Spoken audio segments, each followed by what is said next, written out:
Alors cette semaine, on va regarder un peu dans le détail une construction importante, le palais de Salomon. Alors on va regarder tout ça et ça va être aussi l'occasion de regarder un peu plus en détail le temple de Jérusalem. Alors pour cette étude, on lira 1 roi chapitre 7 et je suis dans une version second 21. Salomon construisit encore son palais. Cela prit 13 ans jusqu'à ce qu'il l'ait entièrement terminé. Il construisit d'abord le bâtiment appelé Maison de la forêt du Liban. Il était long de 50 mètres, large de 25 et haut de 15. Il était construit sur 4 rangées de colonnes en cèdre et il y avait des poutres de cèdre sur les colonnes. On couvrit de cèdre les chambres supportées par les colonnes. Il y en avait 45, soit 15 par étage. Il y avait 3 étages et à chaque étage se trouvaient des fenêtres, les unes vis-à-vis des autres. Toutes les portes et tous les poteaux étaient faits de poutres de forme rectangulaire. À chacun des 3 étages, les ouvertures se trouvaient les unes vis-à-vis des autres. Il fit le portique des colonnes, long de 25 mètres et large de 15, ainsi qu'un autre portique par devant, avec des colonnes et un auvent sur la façade. Il fit le portique du trône ou portique du jugement, où il rendait la justice, et il le couvrit de cèdre depuis le sol jusqu'au plafond. Son bâtiment d'habitation fut construit de la même manière, dans une autre cour, derrière le portique. Il fit aussi un bâtiment du même genre que ce portique pour la fille du pharaon, qu'il avait prise pour femme. Pour toutes ces constructions, on employa de magnifiques pierres, taillées sur mesure, scie avec la scie sur la face intérieure et extérieure. On employa ces pierres depuis les fondations jusqu'aux corniches et à l'extérieur jusqu'à la grande cour. Les fondations étaient en pierre magnifique et de grande dimension, en pierre de 5 et de 4 mètres. Au-dessus, il y avait encore de magnifiques pierres taillées sur mesure et du cèdre. Tout autour de la grande cour, il y avait 3 rangées de pierres de taille et une rangée de poutres de cèdre, comme pour le parvis intérieur et le portique de la maison de l'Éternel. Le roi Salomon fit venir de Tyr un certain Hiram. C'était le fils d'une veuve membre de la tribu de Nephtali et d'un père tyrien, et il travaillait le bronze. Hiram était rempli de sagesse, d'intelligence et de savoir-faire pour fabriquer toutes sortes d'objets en bronze. Il arriva auprès du roi Salomon et il réalisa tous ses travaux. Il fit les 2 colonnes de bronze, la première faisait 9 mètres de haut, et on pouvait mesurer la circonférence de la seconde avec un fil de 6 mètres. Il fondit 2 chapiteaux de bronze pour les mettre sur les sommets des colonnes. Le premier faisait 2 mètres et demi de haut, tout comme le second. Il fit des treillis en forme de réseau, des festons façonnés en chaînettes, pour les chapiteaux qui étaient sur le sommet des colonnes. 7 pour le premier chapiteau et 7 pour le second. Il fit 2 rangées de grenades autour de l'un des treillis, pour couvrir le chapiteau qui était sur le sommet d'une des colonnes. Il fit de même pour le second. Les chapiteaux qui étaient sur le sommet des colonnes placés dans le portique représentaient des lys et faisaient 2 mètres. Les chapiteaux placés sur les 2 colonnes étaient entourés de 200 grenades, en haut, près du renflement qui dépassait le treillis. Il y avait aussi 200 grenades rangées autour du second chapiteau. Il dressa les colonnes dans le portique du temple, il dressa la colonne de droite et l'appela Jacquine. Puis il dressa la colonne de gauche et l'appela Boaz. Il y avait sur le sommet des colonnes une sculpture qui représentait des lys. Ainsi fut terminée la fabrication des colonnes. Il fit la cuve en métal fondu, elle faisait 5 mètres d'un bord à l'autre et elle était entièrement ronde. Elle faisait 2 mètres et demi de haut et l'on pouvait mesurer sa circonférence avec un cordon de 15 mètres. Des coloquintes en faisaient le tour, sous le rebord, 20 par mètre, sur tout le pourtour de la cuve. Disposées sur 2 rangs, les coloquintes avaient été fondues avec elles d'une seule pièce. Elle était posée sur 12 bœufs, 3 tournés vers le nord, 3 vers l'ouest, 3 vers le sud et 3 vers l'est. La cuve reposait sur eux et toute la partie postérieure de leur corps était à l'intérieur. Elle était épaisse de 8 cm et son bord, pareil à celui d'une coupe, avait la forme d'une fleur de lys. Elle pouvait contenir 44 000 litres. Il fit les 10 bases en bronze. Chacune faisait 2 mètres de long, 2 de large et 1,5 de haut. Voici en quoi consistaient ces bases. Elles étaient formées de panneaux attachés au coin par des montants. Sur les panneaux qui étaient entre les montants figuraient des lions, des bœufs et des chérubins. Sur les montants, au-dessus comme au-dessous des lions et des bœufs, il y avait des ornements qui pendaient en festons. Chaque base avait 4 roues en bronze avec des essieux en bronze. Aux 4 angles se trouvaient des épaulements en métal fondu, au-dessous du bassin et plus bas que les frontons. Le couronnement d'une base présentait à l'intérieur une ouverture qui se prolongeait de 50 cm vers le haut. Cette ouverture était ronde, comme pour les objets de ce genre, et elle faisait 75 cm de large. Il s'y trouvait aussi des sculptures. Les panneaux étaient carrés et non arrondis. Les 4 roues se trouvaient sous les panneaux, et les essieux des roues étaient fixés à la base. Chacune faisait 75 cm de haut. Les roues étaient faites comme celles d'un char. Leurs essieux, leurs jantes, leurs rayons et leurs moyeux, tout était en métal fondu. Il y avait aux quatre angles de chaque base 4 épaulements de la même pièce que la base. La partie supérieure de la base se terminait par un cercle de 25 cm de hauteur, et ses appuis et ses panneaux étaient faits de la même pièce. Sur les plaques des appuis et sur les panneaux, il grava des chérubins, des lions, des palmes, en fonction de la place disponible, ainsi que des guirlandes tout autour. C'est ainsi qu'il fit les 10 bases. Métal fondu, la mesure et la forme étaient les mêmes pour toutes. Il fit 10 bassins en bronze. Chaque bassin pouvait contenir 880 litres, faisait 2 mètres et reposait sur l'une des 10 bases. Il plaça 5 bases sur le côté droit du temple et 5 sur le côté gauche. Quant à la cuve, il la plaça du côté droit du temple au sud-est. Hiram fabriqua encore les cendriers, les pelles et les coupes. C'est ainsi qu'Hiram termina tout le travail que le roi Salomon lui fit faire pour la maison de l'Éternel. 2 colonnes avec les 2 chapiteaux et leurs bourrelets sur le sommet des colonnes, les 2 treillis pour couvrir les 2 bourrelets des chapiteaux sur le sommet des colonnes, les 400 grenades pour les 2 treillis, 2 rangées de grenades par treillis pour couvrir les 2 bourrelets des chapiteaux sur le sommet des colonnes, les 10 bases avec les 10 bassins qui vont dessus, la cuve et les 12 bœufs qui vont sous la cuve, les cendriers, les pelles et les coupes. Tous ces ustensiles que le roi Salomon fit faire à Hiram pour la maison de l'Éternel étaient en bronze poli. Le roi les fit fondre dans la plaine du Jourdain, dans un sol argileux, entre Sukkot et Tsartan. Salomon laissa faire tous ces ustensiles sans vérifier le poids du bronze, tant il y en avait. Salomon fit encore tous les autres ustensiles pour la maison de l'Éternel. L'autel en or, la table en or sur laquelle on mettait les pains consacrés, les chandeliers en or pur, 5 à droite et 5 à gauche, devant le sanctuaire, avec les fleurs, les lampes et les mouchettes d'or, les bassins, les couteaux, les coupes, les tasses et les brûle-parfums en or pur, les gonds en or pour la porte située à l'intérieur du temple, à l'entrée du lieu très saint, et pour la porte de la salle située à l'entrée du temple. Ainsi fut terminé tout le travail que le roi Salomon fit pour la maison de l'Éternel. Puis il apporta l'argent, l'or et les ustensiles que son père David avait consacrés, et il les mit parmi les trésors de la maison de l'Éternel. Eh bien les amis, beaucoup de détails. Alors on va regarder tout ceci à présent. Alors donc on voit déjà que Salomon a réalisé donc 2 constructions majeures à Jérusalem durant son règne. Donc il a d'un côté le temple et de l'autre côté son palais royal. Alors si on compare les 2 édifices, on peut voir quelques différences et quelques similitudes. Alors, la durée des travaux. Déjà, le temple, c'est 7 ans. 1 roi 6, verset 38 nous le précise. Le palais royal, si vous avez été attentif, c'est 13 ans. Bravo pour ceux qui ont trouvé. Ça, c'est dans 1 roi chapitre 7, verset 1. Alors donc, le palais royal a une durée de construction presque le double que celle du temple. Alors au niveau des dimensions, alors je vous laisse reprendre des dimensions dans 1 roi chapitre 6, verset 2 et 3 pour le temple. Et pour le palais royal, c'est 1 roi 7, 2, 6 et 8. Mais on voit que ne serait-ce que l'édifice du temple, donc c'est 30 mètres de longueur fois 10 de largeur et 15 mètres de hauteur. Et rien que la forêt du Liban, cette partie du palais royal, c'était 50 mètres de longueur, 25 de largeur et 15 de hauteur. Donc on a un bâtiment déjà sensiblement plus grand. La surface au sol, pour la maison de l'Éternel, le temple, c'est 300 mètres carrés, et le palais royal, c'est 1250 mètres carrés. Voilà, c'est 4 fois plus. C'est l'équivalent, globalement, d'une piscine olympique. Voilà. Les matériaux utilisés. Alors, pour le temple, des pierres de taille, du cèdre, du cyprès et de l'olivier, et surtout de l'or, bien sûr. Pour le palais royal, c'est des pierres de taille et du cèdre. Et pour le personnel utilisé, 1 roi chapitre 9, verset 15 nous dit que ce sont les mêmes ouvriers. Mais alors toutefois, leur nom pourrait être différent sur chaque construction. C'est les mêmes personnes, mais peut-être qu'il y avait plus d'ouvriers sur la construction du temple, qui fait que la durée a été plus courte, 7 ans au lieu de 13 ans. Mais on voit aussi que le palais royal était plus grand. Alors on ne sait pas, on n'a pas le détail ici. On sait que ce sont les mêmes ouvriers, par contre on ne sait pas si la quantité était similaire sur les 2 ensembles. Alors, plusieurs points peuvent nous interpeller. Donc Salomon qui met 2 fois plus de temps pour construire son palais que le temple de Dieu. Son palais qui avait une surface au sol 4 fois supérieure à celle du temple, et il a employé les mêmes types de matériaux nobles que pour le temple. Voilà, des belles pierres taillées, du bois de cèdre, etc. Alors, est-ce que ça pourrait être ici un signe d'orgueil? En tout cas, il faut mentionner plusieurs aspects.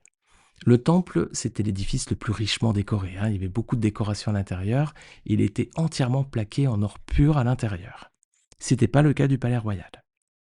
Le palais de Salomon, c'était aussi un complexe beaucoup plus vaste pour plusieurs raisons. c'est qu'en plus de la demeure royale, hein, de l'endroit où habitait Salomon, il y avait d'autres bâtiments qui étaient destinés pardon, au service public. Donc, à la fois, il y avait un rôle d'habitation, donc il y avait la résidence du roi et la maison donc, de la fille de Pharaon, et pour le rôle administratif, il y avait aussi la maison du Liban, le portique des colonnes et le portique du trône où le roi rendait justice. Alors donc le palais devait donc accueillir à la fois la cour, les gardes, les fonctionnaires et les réceptions royales. Donc ce qui pouvait expliquer aussi cette taille.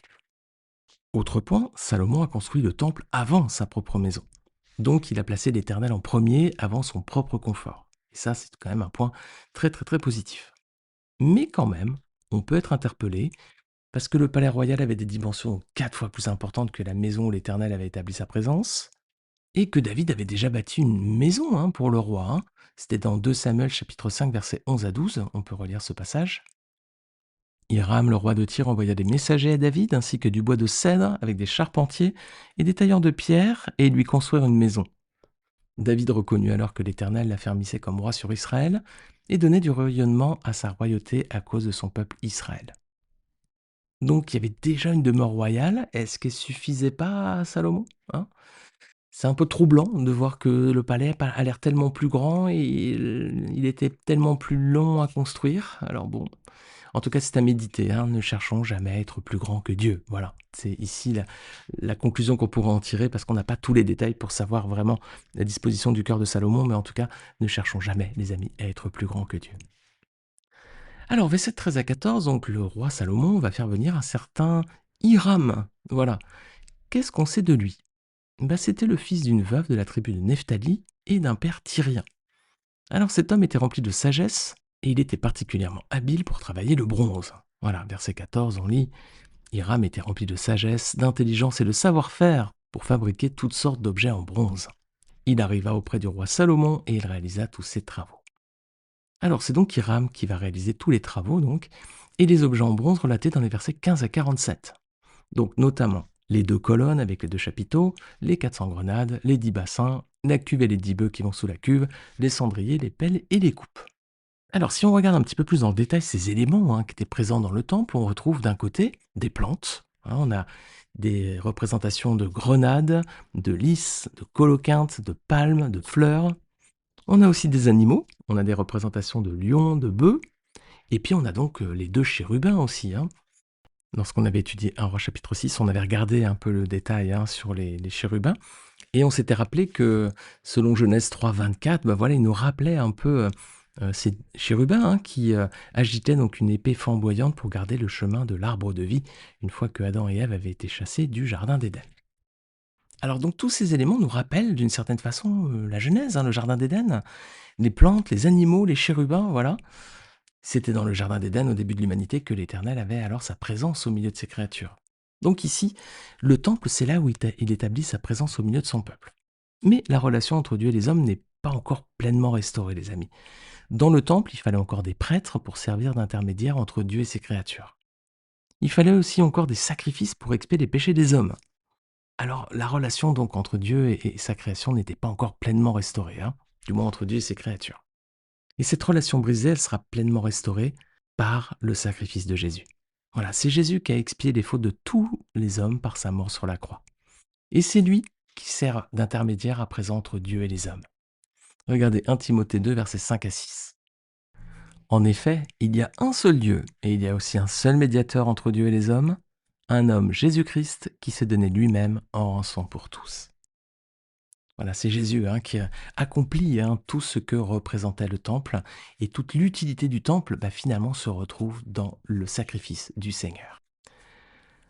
Alors, on a au milieu de ce temple 2 colonnes, voilà, versets 15 à 21. Elles sont grandes, 9 mètres de hauteur, 6 mètres de circonférence.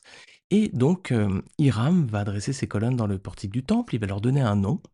Celle de droite, ce sera Jachin, et celle de gauche, ce sera Boaz. Alors, ces 2 noms, ils sont évocateurs.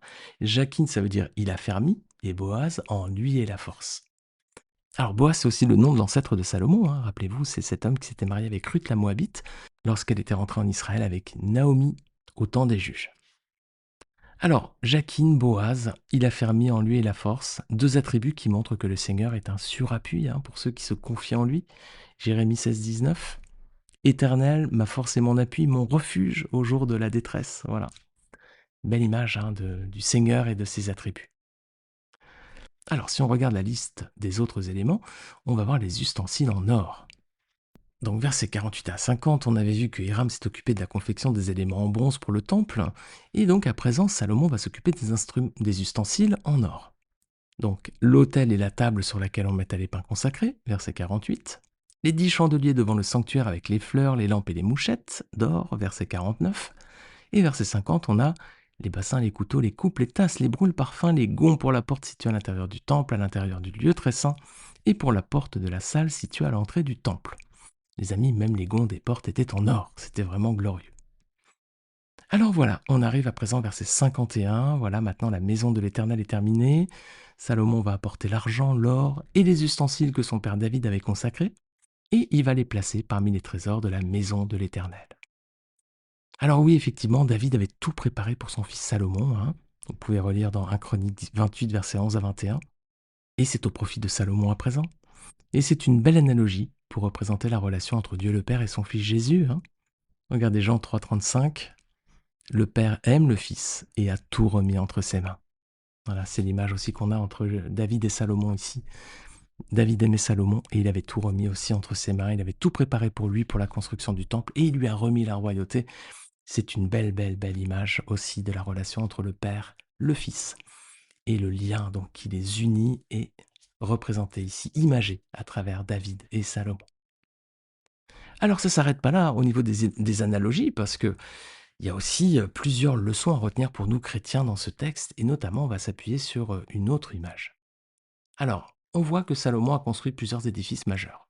Le temple déjà, et puis le palais royal qui incluait son habitation, celle de son épouse, et puis le portique du trône ou portique du jugement où il rendait la justice. Alors, ces édifices sont également une analogie du millénium. Millénium, c'est la période de 1000 ans durant laquelle Christ va régner sur les nations. Regarde avec moi Apocalypse 20, versets 1 à 5. Puis je vis un ange descendre du ciel. Il tenait à la main la clé de l'abîme et une grande chaîne. Il s'empara du dragon, le serpent ancien, qui est le diable et Satan, l'enchaîna pour 1000 ans et le jeta dans l'abîme. Il ferma et scella l'entrée au-dessus de lui afin qu'il n'égare plus les nations jusqu'à ce que les 1000 ans soient passés. Après cela, il faut qu'il soit relâché pour un peu de temps. Ensuite, je vis des trônes et ceux qui s'y assirent reçurent le pouvoir de juger. Je vis aussi l'âme de ceux qui avaient été décapités à cause du témoignage de Jésus et à cause de la parole de Dieu. Tous ceux qui n'avaient pas adoré la bête ni son image et qui n'avaient pas reçu sa marque sur le front ni sur la main. Ils revinrent à la vie et ils régnèrent avec Christ pendant 1000 ans. Les autres morts ne revinrent pas à la vie avant que les 1000 ans soient passés. C'est la première résurrection. Heureux et saints ceux qui ont part à la première résurrection. La seconde mort n'a pas de pouvoir sur eux. Mais ils seront prêtres de Dieu et de Christ et ils régneront avec lui pendant 1000 ans.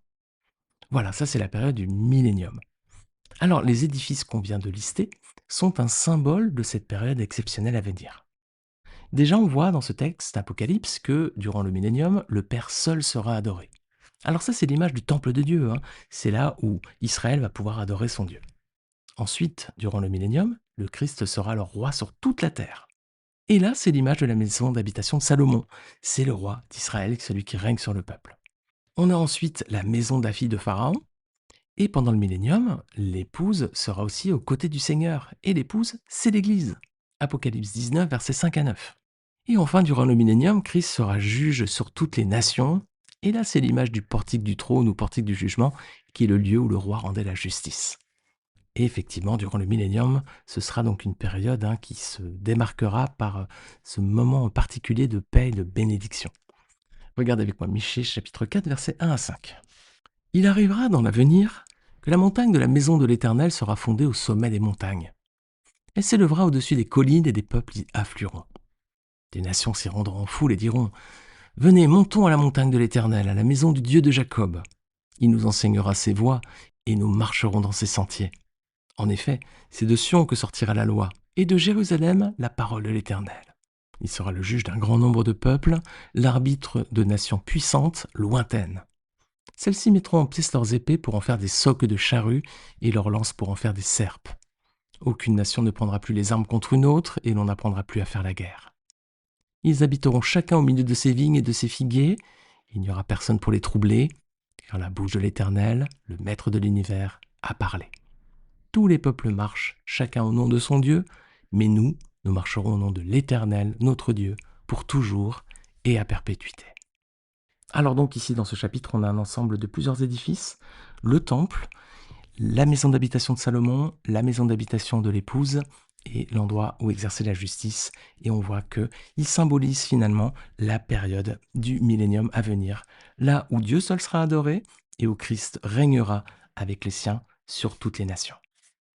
Alors le temple de Salomon, c'est aussi une autre image, les amis, c'est ce qu'on va regarder à présent. Décidément, ce temple nous inspire beaucoup et le Seigneur a fait en sorte que dans sa parole, on voit beaucoup d'éléments qui nous ramènent vers le Seigneur et Sauveur Jésus-Christ.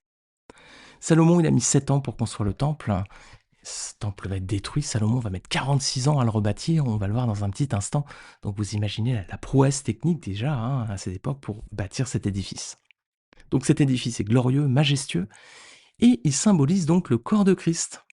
Jésus a donné son corps en sacrifice sur la croix pour que tous les hommes soient pardonnés de leurs péchés. Mais Jésus, il n'est pas seulement mort sur la croix, il est aussi ressuscité, les amis. Et c'est ce qu'il a annoncé aux hommes de son temps en prenant l'image justement du temple comme analogie. Regardez Jean 2, versets 13 à 22. La Pâque juive était proche et Jésus monta à Jérusalem. Il trouva les vendeurs de bœufs, de brebis et de pigeons, ainsi que les changeurs de monnaie installés dans le temple. Alors il fit un fouet avec des cordes et les chassa tous du temple, ainsi que les brebis et les bœufs. Il dispersa la monnaie des changeurs et renversa leur table. Et il dit aux vendeurs de pigeons, « Enlevez cela d'ici, ne faites pas de la maison de mon père une maison de commerce. » Ses disciples se souvinrent qu'il est écrit, « Le zèle de ta maison me dévore. » Les Juifs prirent la parole et lui dirent, « Quel signe nous montres-tu pour agir de cette manière ?» Jésus leur répondit, « Détruisez ce temple, et en 3 jours je le releverai. » Les Juifs dirent, « Il a fallu 46 ans pour construire ce temple, et toi en 3 jours tu le relèverais. » Cependant, lui parlait du temple de son corps. C'est pourquoi, lorsqu'il fut ressuscité, ses disciples se souvinrent qu'il avait dit cela, et ils crurent à l'écriture et à la parole que Jésus avait dite. Donc ici, on a ce temple qui symbolise le corps de Jésus, le corps de Christ qui est donné en rançon pour les péchés de tous les hommes. Alors si on décrivait, si on allait vraiment dans le détail de ce temple, je suis persuadé qu'on verrait plein de symboles qui sont liés au Seigneur et Sauveur Jésus-Christ. C'est peut-être ce qu'on verra dans les prochaines études, laissons le Seigneur nous conduire dans ces réflexions. Alors, on a ensuite, à l'intérieur du temple, on a 2 éléments majeurs qu'on vient de voir il y a quelques instants, c'est les colonnes. Et les colonnes, ils représentent d'autres personnages. Alors, dans la suite de l'histoire, le temple et tout ce qui s'y trouve vont être détruits et emportés à Babylone lors de la prise de Jérusalem. Regarde avec moi, Jérémie 52, versets 17 à 18. Les Babyloniens brisèrent les colonnes en bronze qui étaient dans la maison de l'Éternel, ainsi que les bases et la cuve en bronze qui s'y trouvaient, et ils en emportèrent tout le bronze à Babylone. Ils prirent les cendriers, les pelles, les couteaux, les coupes, les tasses et tous les ustensiles en bronze qu'on utilisait pour le culte. Alors voilà, tout va être détruit, tout va être emporté à Babylone. Mais à la fin des temps, ces éléments vont être rétablis. Alors, en tout cas de façon symbolique, parce que le temple va être construit pour toujours. Et oui, le temple, c'est le corps de Christ, parce que Christ donc est vivant et ressuscité. Alors, à l'intérieur du temple, à Jérusalem, il y avait 2 colonnes. Et dans l'éternité, les amis, les colonnes, elles vont symboliser chaque personne qui donnera son cœur à Jésus. À chacune d'entre elles, le Seigneur va réserver une place dans son royaume, au cœur même du temple de son Dieu. Regarde avec moi Apocalypse 3, versets 11 à 13. Je viens bientôt. Tiens ferme ce que tu as, afin que personne ne prenne ta couronne. Du vainqueur, je ferai un pilier dans le temple de mon Dieu, et il n'en sortira plus jamais. J'écrirai sur lui le nom de mon Dieu, celui de la ville de mon Dieu, la nouvelle Jérusalem qui descend du ciel, d'auprès de mon Dieu, ainsi que mon nom nouveau. Que celui qui a des oreilles écoute ce que l'Esprit dit aux églises. Alors les amis, c'est si glorieux. Et la question, elle est importante, essentielle, vitale. Avez-vous donné votre cœur au Seigneur Jésus? Êtes-vous sûr d'avoir une place dans son temple dans l'éternité? Êtes-vous sûr dans l'éternité d'être un pilier dans le temple de Dieu? C'est la grande question, les amis, il faut répondre. Si vous n'avez pas encore fait ce choix, faites-le. Sans attendre, ne terminez pas ce podcast avant d'avoir pris cette décision et de vous être réconcilié avec Dieu par le sacrifice de Jésus sur la croix. Amen. Amen, les amis. Eh bien, écoutez, la semaine prochaine, on va voir le chapitre suivant, chapitre 8, et là, on va voir la dédicace du temple, hein. Ça va être le moment où Salomon va prier pour voilà, inaugurer ce temple, et c'est ce qu'on verra la semaine prochaine. Il y aura encore beaucoup de détails qui vont nous émerveiller. Merci Seigneur pour tout cela. On est vraiment tellement éblouis par toutes ces belles histoires et à la fois ces belles préfigurations du millénium et du royaume de Dieu à venir. J'ai hâte de vous retrouver la semaine prochaine pour la suite de cette étude. À très vite.